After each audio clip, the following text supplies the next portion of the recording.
Hi there guys, how's it going? It's me again with another Sketchbook Inspiration video. In the last video I did, I said that I wanted to catch up with you guys a little bit more, and so that's what I'm gonna do. In the last couple of weeks it's really been about planning for the end of the year. So at the moment I have booked up all of my holiday. I've used up every spare moment I can to get 4 weeks off in the summer. So far I've booked all of my flights. I'm going away to Cyprus for 2 weeks in July, a week in Sweden at the end of July, and then 10 days in Budapest for a festival with some mates at the beginning of August. So yes, so far I've booked up all the flights and the accommodation.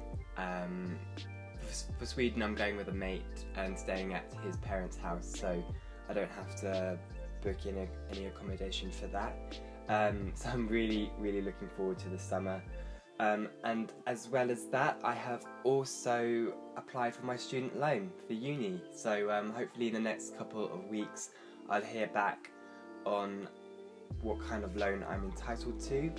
And as well as that, I've also applied for my accommodation. So there was quite a range of different options, and I had to put down 7. Really the only thing for me that was a must-have was an ensuite, and I know that sounds really, I don't know, like pretentious, not wanting to share, but I think it's more about the fact that I'm more of a messy person and need to have my own space so I don't annoy anyone else.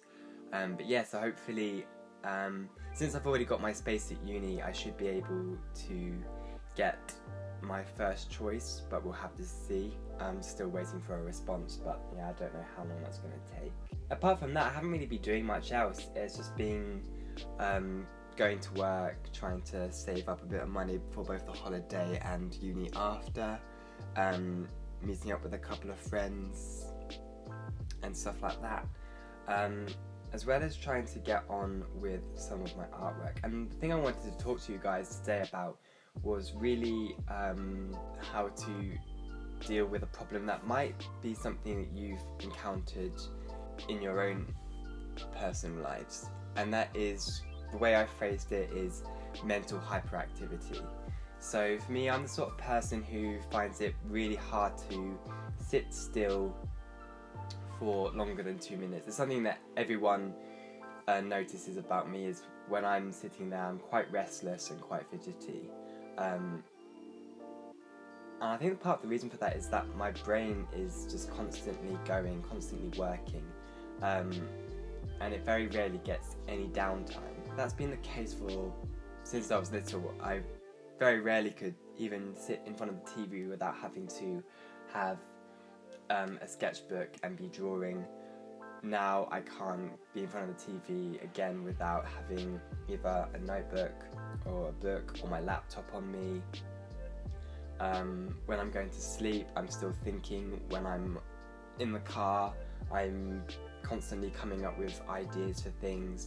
And when I'm listening to music, I'm also reading at the same time, or again drawing. So yeah, the whole time my brain is coming up with these ideas. And I think that's one of the products of having an hyperactive mind, is that I'm constantly coming up with ideas of things I want to do, videos I want to create, art I want to make, drawings I want to do, things I want to write, and other things that I want to make. And it's nice knowing that you have all these ideas, but the thing that I found is having these ideas constantly makes it very hard to focus on one and get anything done. And I found that my productivity has just plummeted since GCSEs. So before, even when I was constantly working at GCSEs, having to do homework and revision, I was still able to get my own artwork completed. But after that, I got lazy. For A-levels, I barely managed to do the homework, let alone do my own artwork.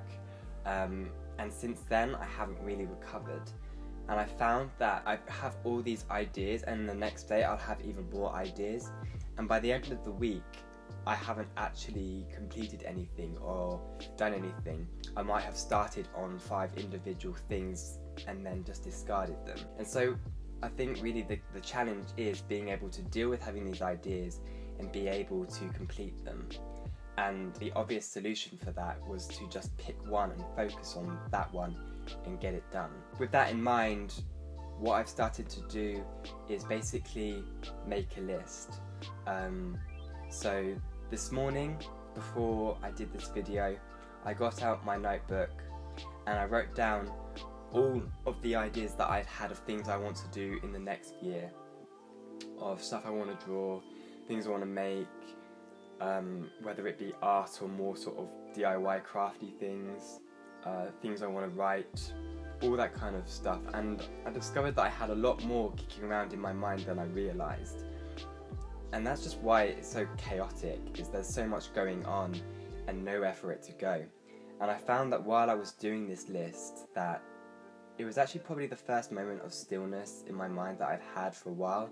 I was sat at the table with a pen and paper, just sifting through my mind and picking out all of the things that could be potential projects and not thinking about anything else. And it was really great to see it come together on the page as a list of potential things that could really help me be productive. So once I'd made that list, the next thing was to basically make a plan for the rest of the year of how I was going to go about achieving this. So some things were quite dependent on time. So a summer travel journal, of course, has to be done in the summer. So that I kicked back till July and August. And so starting off with April, I listed all of the things, the ideas and tasks that I wanted to get done in that time. And I think what this will do is mean that all the other ideas I can just leave and forget about until the month when I told myself that I can get going on that. And this will just mean that I can focus on the task at hand and hopefully be more productive. And my challenge is to, by the end of the summer, have really upped my productivity, ready for university. The gap year has really helped me realise that I do want to go back into education and get stuck in on a work routine of reading and research and essay writing. But in order to get there, I feel I need to first teach myself how to stop procrastinating and get on with things. And so the next thing that I have done for myself, I've realised that lists work for me in order to get myself going in the day and in the week, to get tasks complete and be more productive and just get stuff done. So the next list that I wrote was a to-do list of the things that I wanted to complete in the week. So there were creative things, there were also more admin things, and I wrote down the things that I thought if I could get this completed in the week, then that week would not have been wasted. So it was getting a video edited, planning another video, making some bread, putting together a quote for a commission, and just stuff like that, with a couple of creative things from that list of ideas I wanted to do, and just have it there so I can start crossing out as I get things done. And I find that my brain automatically switches to this routine of getting one thing done, crossing it out, moving on to the next. And by having a plan of this time plan of when a task should be done, it just helped me to kind of focus on that. So then obviously the next list was a to-do list. And so on this to-do list, it was a lot of admin things as well, like more cleaning up my room and little things like that that needed to be done before the day was up, as well as organising some plans to meet up with friends. And then one major task of something that had to be done, and if it wasn't done, then the whole day would have been wasted. So for today, it was this video. It was getting the voiceover of this video done, getting it onto the Premiere Pro, editing it, cutting it in, getting a bit more footage, and basically finishing it and having it exported. If I could get that done today, then that was the day well spent. And that's really what it's going to be about, getting through this list and making the most of the time I have and the lack of responsibilities I have at the moment, in terms of I'm not at university, I'm on a gap year, I can focus on my own work and I need to make the most of it. So yeah, that's what I'm doing to try and combat this. And of course, if you guys suffer with the same thing, I hope this helps you. And if you have any other methods that you use to make yourself more productive, then I'd love to hear that. I'd love to give it a go myself. It's always a case of just finding what works and trying everything out. So yeah, that's that. The last thing I want to say before I go is kind of just to ask you guys what you want me to do for more videos. Do you like having a voiceover in my videos, or do you still like the time-lapse ones where it's just background music? Of course they're easier to edit, but if you guys prefer me doing voiceovers, then I'll put more of an effort to do voiceovers. And what things do you want me to talk about? Do you find me talking about certain topics useful, or would you rather me kind of be more free and just talk about myself a bit more? Are you interested in vlogs and favourite videos, art hauls like the one I did before? Anything that you want me to do, then just comment it below. But yeah, that's everything for today. I hope you enjoyed it, and if you did, then please like and share. Comment below if you have any questions. Subscribe for more videos, and I will see you in my next video.